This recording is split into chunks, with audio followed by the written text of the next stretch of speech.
Saudações, hoje é a tarde 13 de setembro de 2022 e se você tem interesse no assunto, provavelmente ouviu falar de um famoso debate naquele programa Inteligência Limitada entre o Elias Jabbour e a Renata Barreto. Esse debate está gerando muita repercussão, está gerando infinidade de reacts, muita gente está falando disso e não é para menos, porque foi um exemplo bastante interessante de como que determinadas posturas ideológicas podem ser facilmente desmanteladas se elas não tiverem a devida substância por alguém que tenha um conhecimento mais profundo do assunto. Por mais que eu seja reticente em falar que debates podem ser vencidos, né, porque raramente podem, o que mais você vai ver é pessoas dizendo fulano arrasou ciclano, e depois chegou e diz ciclano arrasou fulano.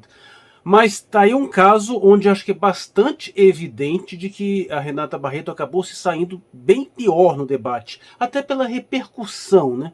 Bom, Elias Jabbour é um filósofo marxista, né? Um pensador marxista, um historiador, e tem uma bagagem muito grande. E para ele, o debate só resultou em louros, né? Em glórias. Está todo mundo celebrando, todo mundo chamando, elogiando ele, um monte de react. Então, ele tá vivendo um grande momento pós-debate, né? Assim, tá bastante... aproveitando bastante a fama, assim, ao passo que para Renata Barreto o resultado foi ruim. Muitas críticas, ela está muito reativa, e é bastante curioso, porque ela, antes de iniciar o debate, ela estava com uma postura extremamente arrogante. Ela chegou a fazer um tweet assim, dizendo que amanhã eu vou discutir com este ser humano aqui.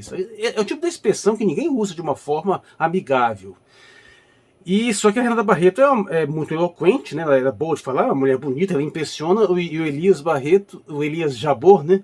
Ele é um sujeito bem humilde, bem assim. Ele até jogou essa cartada assim do coitadinho, né? Ele disse que tem um problema de autismo, sempre foi aquele menininho assim meio nerd, né? E ele não tem uma boa capacidade não tem uma oratória muito boa, às vezes ele gagueja, mas ele tem um conhecimento muito profundo.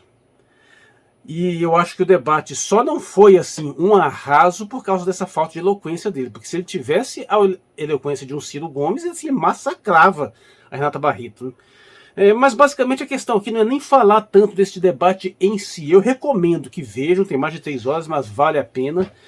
Muito cuidado de você ficar vendo apenas os reacts, porque os reacts fazem cortes, né? Então, e às vezes são meio exagerados. Eu assisto muitos reacts do Humberto Matos, né? Mas eu também tenho muitas críticas ao próprio Humberto Matos pelo modo como ele aborda as coisas. Discordo de muitas coisas que ele fala, apesar de que tem uns reacts muito bons.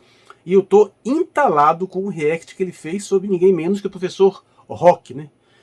Naquele mesmo vídeo, cujo qual eu fiz um react também lá no Inteligência Limitada, onde eu intitulei que é o melhor e o pior da geopolítica. E entre vários outros, o Humberto Matos fez um recorte daquilo ali, naquela questão do que eu chamo de determinismo climático. E ele desceu o pau, ao meu ver, com péssimos argumentos. Eu gostaria muito de poder discutir isso diretamente com ele, mas eu deixo isso para depois. O que eu quero fazer aqui é basicamente explanar um pouco de por que essa ideologia levantada pela Renata Barreto só prospera em ambientes de absoluta ignorância, porque você tem que desconhecer todos os fatos básicos, todos os fatos históricos mínimos para levar a sério esse tipo de abordagem. Basicamente é aquela abordagem que qualquer um que tem interesse nesse assunto já está cansado de ver. É você simplesmente reduzir a ideia de capitalismo, e o nome do debate é capitalismo versus socialismo, apesar de que acabou não sendo isso, mas reduzir a ideia de capitalismo a livre mercado, liberdade econômica. Uma falsificação absoluta da realidade. Eu já vi muita coisa assim, mas hoje, por exemplo, quando eu começo a ver algum conteúdo e o cara vem me falar que capitalismo é livre troca de comércio, eu não assisto mais o resto, porque não tem possibilidade de sair nada que preste. Você falsifica a totalidade dos fatos ao ponto de você nem sequer se dedica ao conceito de capital, que é absolutamente central. Se você não distingue o mínimo, o que é um gasto de um investimento, que é a diferença entre dinheiro e capital, basicamente, não tem possibilidade nenhuma de você fazer qualquer coisa. Aí você reduz tudo isso a uma noção de liberdade econômica, pega aquele índice fajuto lá da Heritage Foundation, que até os bons capitalistas já derrubaram aquela porcaria, que não vale nada, e você tem que contar com a total conivência do seu interlocutor para aquele discurso parecer alguma coisa que ele digna de consideração, né? Por exemplo, eu não tenho nenhuma dificuldade, por mais que a Renata Barreto tenha lá alguns conteúdos interessantes em termos assim de coisas que ela leu, então ela tem algumas contribuições que podem ser dadas, eu não teria nenhuma dificuldade em desmantelar aquele argumento ali todo. E aí que eu acho que houve a falha do Elias Jabbour, né? Porque ele não bateu muito na tecla das definições, né? Apesar de que ele acabou demonstrando a ignorância dela de forma indireta, uma vez que ela fala de coisas que evidentemente erradas, coisas que você vai conferir, você vê que é falso. Mas ele acabou deixando, até porque não tem muita desenvoltura assim, no debate, ele acabou deixando temas assim totalmente desconexos, sem a menor relevância, serem alavancados, até pelo fato de que a Renata Barreto interrompe toda hora, não deixa a pessoa falar, ainda que faça isso de um jeito até quase que elegante, assim, ela tem uma certa capacidade de persuadir e de ficar te enrolando, assim, né?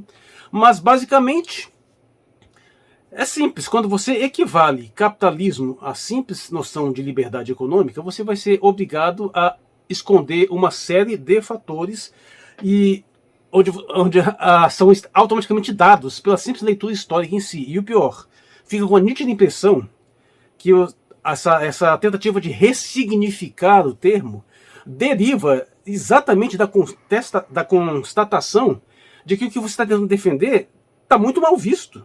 Ninguém está gostando, então você tem que ressignificar totalmente, desviar para um foco assim aparentemente menos controverso e fazer uma falsa equivalência para fingir que você está falando de uma coisa melhor do que ela realmente é.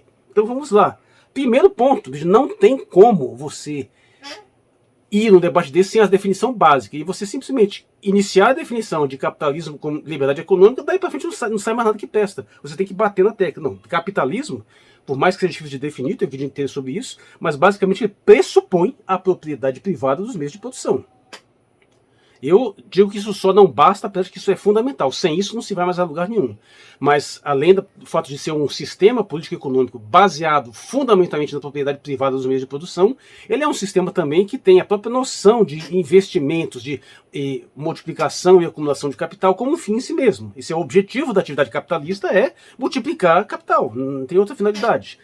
Por outro lado, o socialismo é um sistema político-econômico baseado, antes de tudo, na propriedade pública dos meios de produção, né, que pode ser estatal ou pode ser coletivizada, e que também, de uma certa forma, apesar de ter algumas funções parecidas de investimento, de retorno, ele não tem, na multiplicação e no acúmulo de capital, seu fim existencial pleno. Ele, na realidade, tem como objetivo desenvolver uma estrutura social, solidificar uma coesão social, de modo a você alavancar, fazer crescer, desenvolver um determinado país, um determinado projeto de sociedade. E é aí que está o ponto. Não existe projeto de sociedade, não existe projeto de civilização capitalista. Ele vai ser útil enquanto ele for um meio. Você pode utilizar o capitalismo para aumentar a sua produtividade, para enriquecer a série de fatores. Mas ele, por si só, não tem projeto civilizatório. É simplesmente a acumulação indefinida e a multiplicação de fortuna. Ele vai usar quaisquer meios para atingir esse objetivo. Quer seja explorando situações onde você pode dar grandes benefícios para a sociedade em troco de um retorno, ou quando você simplesmente desencadeando uma guerra para vender armamento. O investimento vai para onde for mais rentável. Se for mais vantajoso você lucrar numa sociedade bem organizada, uma sociedade mais próspera, mais desenvolvida, mais igualitária, ótimo. Mas se surgir uma oportunidade de você lucrar muito mais arrasando e matando 1 milhão de pessoas, é para lá que o capital vai, porque o objetivo dele é esse. É por isso que o capitalismo ele tem que ser sempre um meio, ele nunca pode ser um fim em si mesmo, ele tem que ser sempre regulado. E aí que está o detalhe.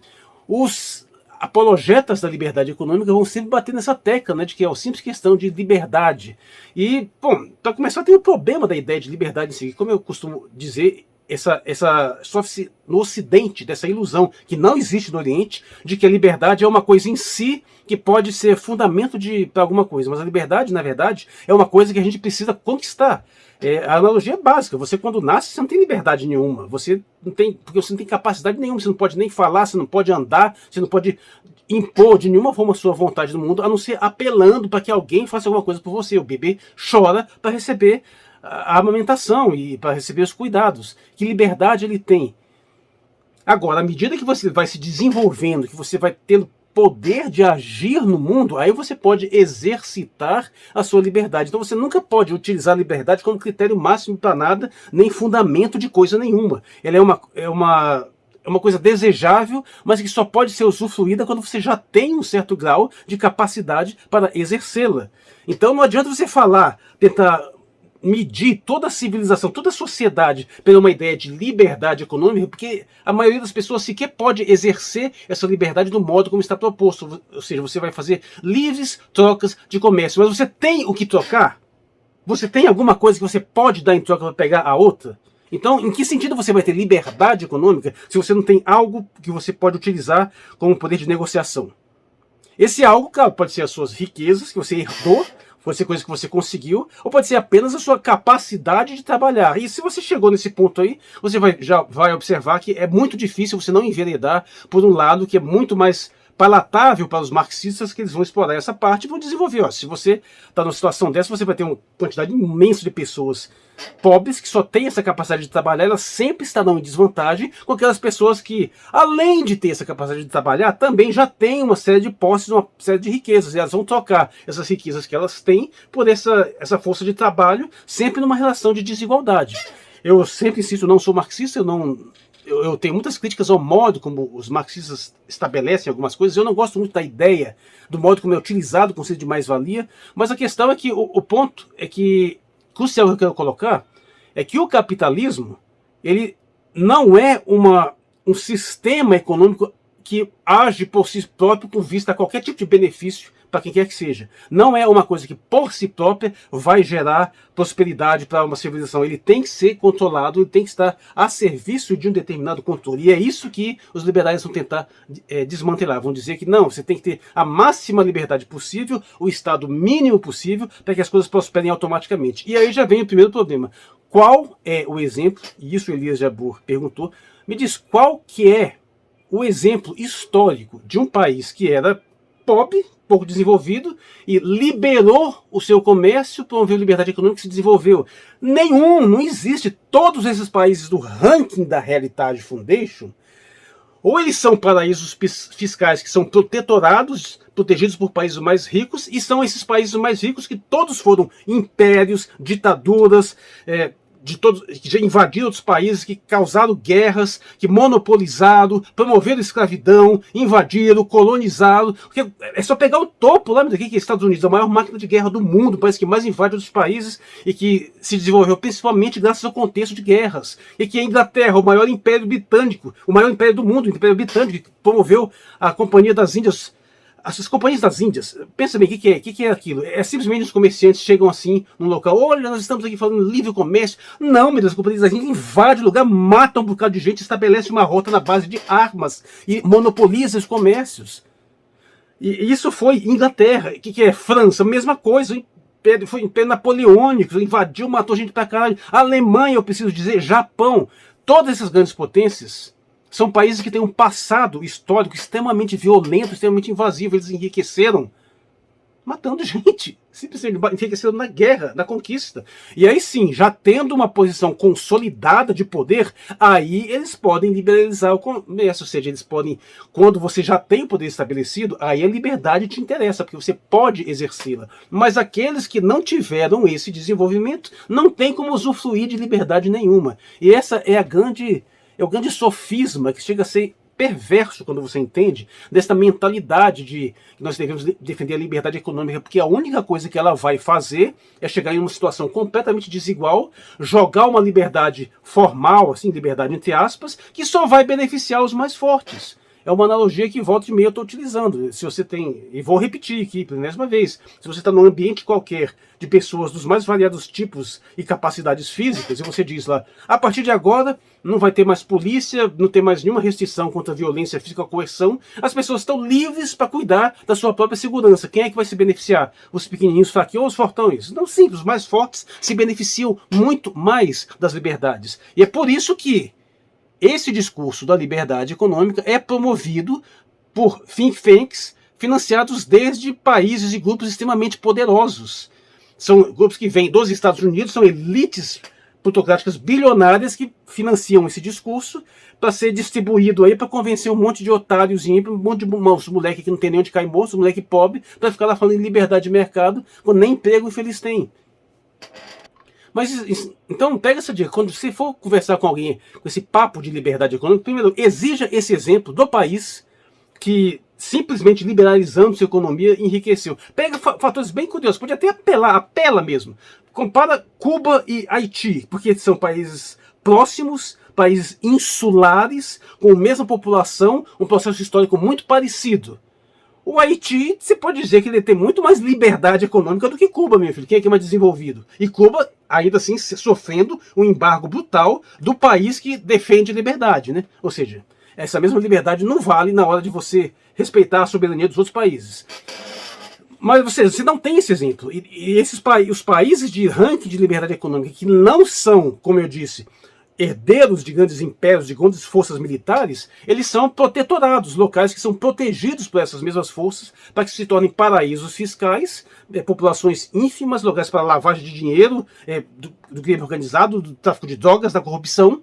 Ou então são pequenos estados-nações que desafiam completamente essa questão dessa ilusão de liberdade. Porque o pessoal até hoje tem a cara de pau de me dizer que Singapura é um lugar de liberdade econômica, meu Deus do céu. Tem que falar ditadura, durante a maior parte do tempo, ditadura brutal, totalmente promovida pelo Estado, onde as liberdades individuais são extremamente restritas em vários aspectos, mas ele teve uma grande eficiência em promover um desenvolvimento nessa parceria entre Estado e setor privado.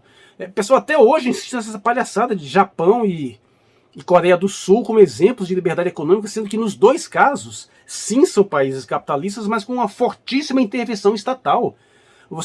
A Coreia do Sul é até mais fácil, porque são basicamente duas grandes empresas que se destacam, que é a Samsung e a Hyundai, né, pode ter outras também. Mas são exemplos claros, aqueles que eles chamam de chaeballs, são empresas que foram desenvolvidas pelo Estado, criadas e fomentadas durante o regime de Syngman Rhee, que foi um governo ditatorial violentíssimo que matou gente pra caramba, e não é assim... Estão dizendo, não, tem registro claro, tem foto, tem imagem, todo mundo sabe quantas pessoas o governo de Syngman Rhee massacrou ao longo de décadas de ditadura para conseguir organizar o país. E foi ele que criou esses sistemas e depois colocou para iniciativa privada administrar, mas o Estado está em cima o tempo todo. Japão, mesma coisa, todo o desenvolvimento capitalista do Japão se deu sob uma política estatal extremamente rígida, a ponto de pegar famílias feudais de tradições antigas e colocar para liderar diretamente determinadas empresas. Tem casos até hoje desses nomes que a gente tem, assim, tipo Honda, que na verdade remetem a famílias de samurais medievais. Então o desenvolvimento é extremamente regulado, extremamente controlado. E assim vai para todos esses países. O pessoal, o Elias Jabbour gosta muito de usar aquele exemplo lá de que, porque vai comprar uma empresa lá nos Estados Unidos, uma grande empresa, para ver se eles deixam. Ele realmente não deixa, mas a questão nem tanto é essa. O fato é que simplesmente você demonstrar que o grau de regulação em muitos desses países que eles chamam que têm liberdades econômicas é muito maior que no Brasil. As cargas tributárias de todos esses países do ranking de liberdade econômica são maiores que no Brasil. Muitos deles têm legislações trabalhistas muito mais pesadas. E o pessoal adora dizer que os Estados Unidos não tem legislação trabalhista, porque os Estados Unidos têm um sistema que chamam de common law, né? Um sistema de direito consuetudinário, que você simplesmente, ao invés de ter um código escrito previamente, você vai legislando por jurisprudência. Então apesar de você não ter uma legislação clara, tipo uma CLT, você tem uma vastíssima jurisprudência muito maior e muito mais densa, que é regularmente aplicada, além do fato, claro, de ter diferenças muito grandes entre os estados, então gera uma certa confusão aí também. Mas o fato é que você não tem esse cenário de que você simplesmente dá uma liberdade econômica para se desenvolver. Isso é ficção pura, isso é delírio. E nesse diálogo entre o Elias Jabbour e a Renata Barreto, isso ficou estelarmente evidente, sem contar o fato de que ela é um combo total, assim, de ladainha liberal. Tá tudo ali, repetindo tudo ali. Porque não sei o que, a Coreia matou um monte de gente, porque a China promoveu um massacre no Celestial, porque a nossa civilização judaico-cristã, e não sei o que, todas, praticamente, parece até um fac, assim, muitas coisas que ela disse, eles já estão nos meus vídeos, assim, contestados há muito tempo, né? E essa, na verdade, seria só mais uma. Mas eu não estaria tão preocupado se esse discurso não repercutisse exaustivamente até nessas patotinhas liberais, até hoje, dizendo que capitalismo é livre mercado. Como se não tivesse, assim, toda uma estrutura clara de associação entre essas grandes empresas que conquistaram grandes núcleos de mercado e as máquinas militares como se a maior economia do mundo não fosse também a maior máquina de guerra do mundo. E a que está caminhando para ser a segunda também tem uma máquina de guerra gigantesca, todas elas têm, né? Inglaterra, França. A Alemanha só não tem porque é um país atualmente ocupado pelos Estados Unidos. Mesma coisa Japão, mesma coisa Coreia do Sul. Mas são todos sob a tutela estadunidense.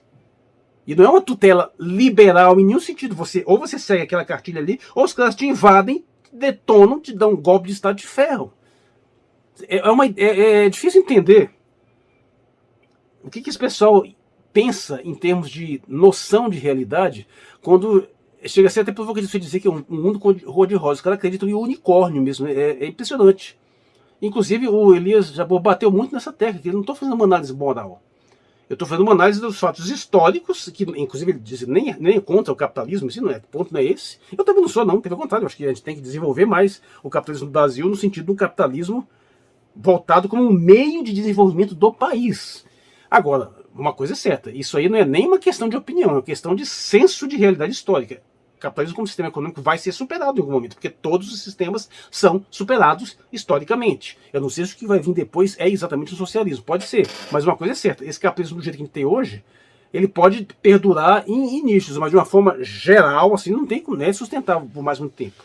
Não que vai acabar totalmente, afinal até hoje tem fenômenos de escambo por aí, né? Tem fenômenos de escravidão por aí isolados. Então, como um fenômeno mais restrito, sempre vai existir, tem infalível, mas como um fenômeno global de manipulação global já não é o padrão dominante como era há alguns anos atrás.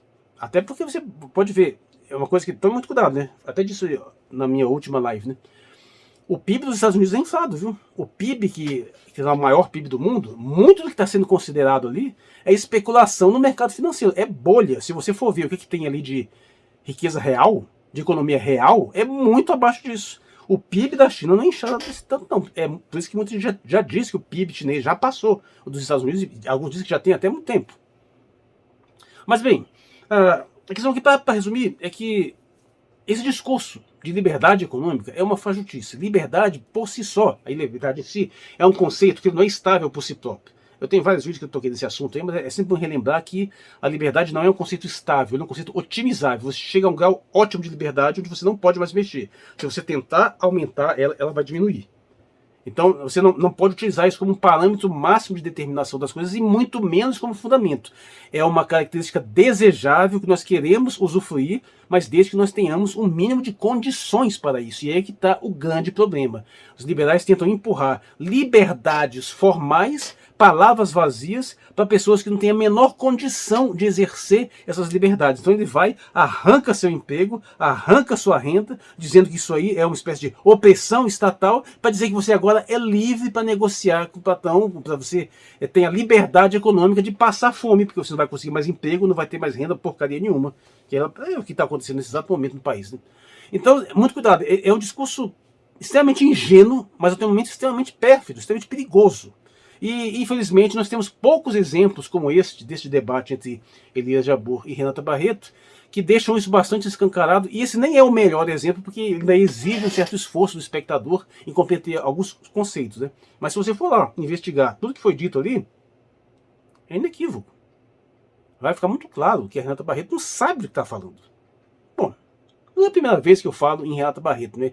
Eu vou deixar aqui linkado um texto, né, onde eu já comentei alguns argumentos dela na época da PEC do teto, que evidentemente ela defende, é o combo liberal total, né? Olha esse detalhe. O Elias Jabbour não é previsível nas posições dele, sabe? Muita pessoa vai lá, ele é marxista, então defende isso aqui. Não, e você vê que não é nada disso. A Renata Barreto é totalmente previsível. Você pega lá a checklist de tudo que o liberal defende, está lá sem tirar nem pôr.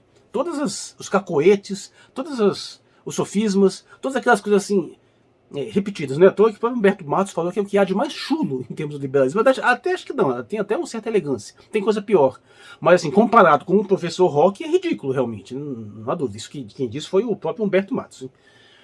Mais ou menos, sem me alongar muito mais, é só porque é sempre bom bater nessa tecla. Eu queria deixar registrado que eu acompanhei esse debate, foi uma coisa bastante interessante. Não quero fazer um react, esses reacts são longos demais. Estou mais preocupado em fazer coisas mais pontuais posteriormente. Eu sou Marcos Valério XR, na tarde de 13 de setembro de 2022. Obrigado por sua atenção.